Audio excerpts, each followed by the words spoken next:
Halo, jumpa lagi. Saya Dr. Indrati Suraputra. Kali ini saya ditemani oleh Dr. Sylvia Detri Elvira. Kami adalah psikiater dan psikiater selalu melihat permasalahan dari segi kejiwaan. Topik yang kali ini akan kami angkat adalah mengenai bullying yang akhir-akhir ini sangat viral karena banyak sekali memakan korban. Dua tersangka terduga pelaku perundungan terancam pasal berlapis. Siswa SMP Negeri 2 Cimanggu, Cilacap, Jawa Tengah berinisial FF yang menjadi korban perundungan dan penganiayaan kakak kelasnya.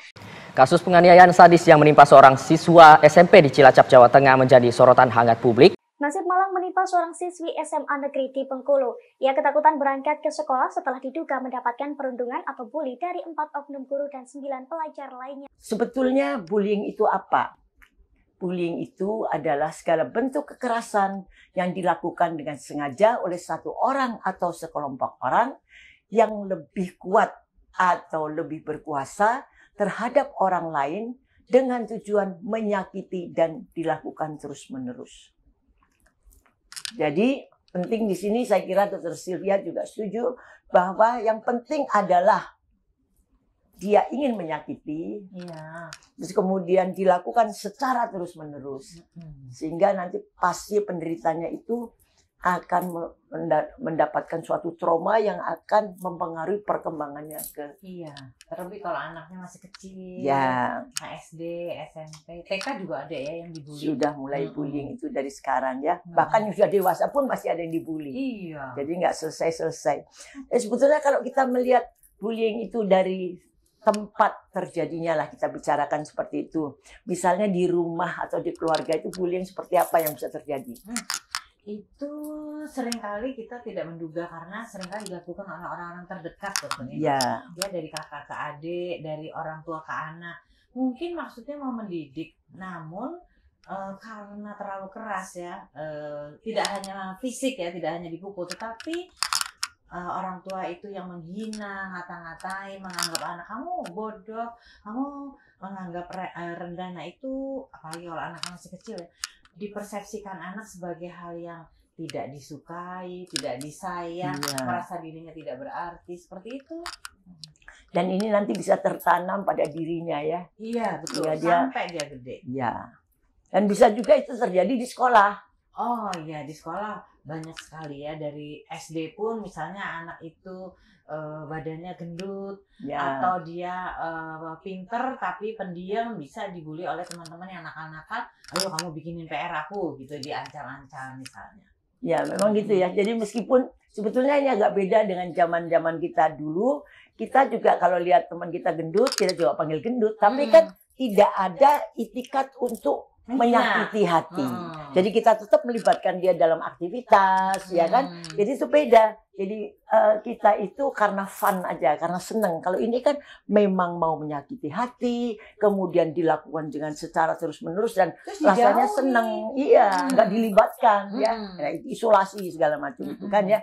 Ini bullying itu juga bisa terjadi pada saat yang bersangkutan sudah dewasa. Di tempat kerja juga terjadi. Bisa dokter, baik dari teman yang satu level atau dari atasan. Ya. Jadi atasan ke bawah itu seringkali lupa memarahi anak buah itu, harusnya kan dari empat mata. Nah ini seringkali di dalam rapat ya, membuat orang yang dimarahin itu menjadi kecil hati, tidak percaya diri, habis itu lama-lama bisa depresi. Betul. Dan kemudian juga di lingkungan sosial dari tempat tinggal anak itu sendiri bisa saja kan terjadi bullying, ya, dari tetangga-tetangganya yang kemudian itu orang-orang yang biasanya mungkin preman atau berandal, jadi anak ini juga dibully, diperes, dimintain duit. Nah, jadi hal-hal seperti ini itu merupakan suatu kekerasan yang sangat berpengaruh pada tumbuh kembangnya si anak di masa depan. Betul, tumbuh kembang menjadi seseorang dengan kepribadian tertentu yang paling sering adalah mempunyai rasa percaya diri yang rendah, lalu merasa dirinya tidak mampu, apa-apa merasa walaupun dia pintar, merasanya nggak pintar, dia cantik, merasanya nggak cantik. Dan ini yang belakangan viral itu adalah bullying dari senior ke junior yang kemarin sampai terjadi akibat yang fatal. Oh iya. ya kan? Ada kan di Ya. baik tingkat mahasiswa maupun tingkat sekolah menengah ada Ya. ya. Jadi itu memang kelihatannya anak-anak itu dari senior ke junior itu ingin memperlihatkan kekuasaannya, Betul. citra diri yang berkuasa. Betul. Mereka lupa bahwa sebetulnya tadinya posma misalnya ya, atau fase adaptasi dari sekolah atau tempat yang baru itu maksudnya adalah pengenalan terhadap situasi yang baru. Tetapi mungkin yang membuli atau melakukan perundangan itu dia dendam karena dia dulu diperlakukan seperti itu, dia pikir dia boleh ya begitu ya, tidak memikirkan akibatnya. Jadi kayaknya juga anak ini remnya plong ya. Harusnya kan dia harus mengerti kapan dia berhenti. Iya. Ya, seolah-olah dia begitu menikmati sehingga terus berkelanjutan. Nah, akhirnya itu menimbulkan suatu akibat yang fatal. Betul. Ini juga bisa juga terjadi suatu bullying yang bersifat sara, ya kan? Iya, Ya kan? iya. Misalnya Sering. Saya juga dulu pernah mengalami di kan sekolah negeri ya. Iya. Jadi dari kalangan segala macam ada. Jadi ada golongan minoritas yang kemudian dikucilkan. ya Seperti itu sering ya. Itu atau kalau di luar negeri lebih kerasa lagi itu rasnya, perbedaan ras itu sudah Banget. dibully gitu kan. Dibully. Nah, ini orangnya Kita nggak kulitnya putih nih. coklat ini. Coklat hitam berarti rendah. Padahal ya enggak lah ya gitu. Gantian nanti kalau di sini yang putih, kita mayoritas kan gitu. Tapi sering kali itu ada. Jadi juga yang paling menyedihkan kadang-kadang cacat fisik pun itu dipakai. Itu kan kasihan sekali ya. Ya itu lebih kasihan lagi karena tidak dibully pun mereka sudah sulit ya untuk Iya. bersosialisasi, Betul, merasa betul. tidak pede, merasa tidak percaya diri. Ya, atau yang pasien saya itu yang gagap, makin dibully makin gagap. Oh iya, Makin nggak bisa makin ngomong, nggak ya bisa kan? ngomong. Mm-mm. Apalagi kalau udah kuliah presentasi itu sulit sekali. Iya. Ya, kita kalau lihat macam-macam bentuk bullying itu ya, bisa verbal, bisa fisik gitu kan. Iya, Nah, kalau yang verbal itu juga nggak kalah kejam daripada yang fisik. betul. Jadi kalau yang fisik itu ada juga orang yang merasa mendingan saya dipukul daripada saya dikatain. Nah, seperti itu karena seringkali menyangkut harga diri, menyangkut Iya. citra diri, apalagi kalau fisik ya, body shaming. Betul. Itu membuat orang menjadi sangat sakit hati. Betul. Dan atau verbalnya tidak langsung ya, diabaikan, dikucilkan, nggak dilibatkan iya. ya kan, isolasi ya gitu ya. Juga kita juga mesti perlu menyinggung sini bahwa gibah itu juga termasuk sebetulnya Iya ya. sebetulnya some sort of bullying ya. Iya. Arisan yang kerjanya ngatain yang dikatain orang tertentu. Tapi yang dikatain suka-suka nggak tahu, tapi nanti ada yang ngaduin. Gitu.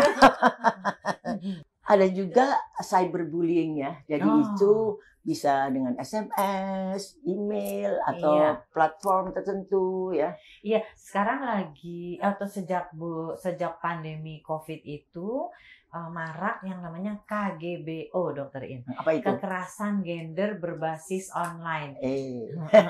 Gimana itu ceritanya? Jadi terutama yang jadi korban itu perempuan, 85% perempuan. Oke. Jadi pelakunya kebanyakan memang laki-laki. Nah, jadi bentuknya bisa dia dalam bentuk dimasuki hal-hal yang pribadinya ya. Jadi walaupun orang nggak kenal, dia berusaha masuk ke konten-kontennya pribadi. Lalu bisa selain dimasukin pribadi, dikuntit. Diikutin apa nih? Aktivitas. Diikutin kemana-mana. Atau dibikin cerita yang tidak benar. Berarti difitnah dong ya. Fitnah. Seperti itu. Dan itu kalau orang yang nggak tahan, dia bisa jadi stres, bisa jadi depresi. Iya. Seperti itu. Itu juga selebriti itu juga sering juga mendapatkan bullying dari haters ya. Padahal kenal juga enggak, ya kan? Jadi seolah-olah haters itu tidak bisa berempati terhadap kesuksesan seseorang. Iya, namanya juga dia kepengen menjelekkan, pengen menjatuhkan mungkin Iya, ya. Tujuannya kan tadi betul. Jadi pengen menyakiti dan ada kepuasan dari dan dilakukan terus-menerus gitu kan. Iya. Jadi sebetulnya kalau kita lihat orang yang jadi haters itu juga pastinya ada masalah dengan dia sendiri. Rasanya sih kalau orang yang senang dengan menyakiti orang lain, membuat orang sengsara, pasti ada sesuatu ya. Secara psikiatri ya. Betul. Jadi apakah dia sendiri tidak bahagia? Apakah dia sendiri juga merasa diperlakukan, dibully atau tertekan oleh satu masalah tertentu sehingga ini bisa dia menekan orang lain. Betul. Atau dia sendiri justru tidak percaya diri. Dia sendiri justru dulu pernah mengalami itu waktu masih kecil sehingga dia ada jadi dendam sehingga dia menjadi pelampiasan, ya, pelampiasan menjadi pelaku, ya. Oke, jadi kalau kita lihat dari pembicaraan ini, bullying itu bisa terjadi di mana-mana dan bisa dilakukan oleh satu orang atau sekelompok orang. Yang penting di dalam peristiwa bullying ini kita bisa simpulkan bahwa dilakukan secara terus-menerus dan mempunyai tujuan untuk menyakitkan. Ya, menyakitkan dari orang yang dibully itu. Jadi kalau dia hanya 1 kali, 2 kali ya nggak masalah. Atau kalau dia itu ngata-ngatain tetapi dengan niat yang lucu-lucu saja dan tidak niat untuk menyakiti, itu juga kita tidak sebut sebagai suatu bullying. Dan kemudian bullying itu kita harus tahu bisa terjadi di mana saja, yang akhirnya kita harus waspadai. Bisa di rumah, bisa di sekitar kita, bahkan di sekolah yang harusnya anak itu merasa aman, tapi dia bisa dibully, bisa juga dia di kampus, bisa juga dia di pondok, di kantor, ya di mana-mana saja. Jadi kita harus waspada supaya bullying itu tidak terjadi di ruang lingkup Anda, karena bullying itu mempunyai dampak yang sangat berat untuk yang dibully dalam perkembangan kepribadiannya di masa depan.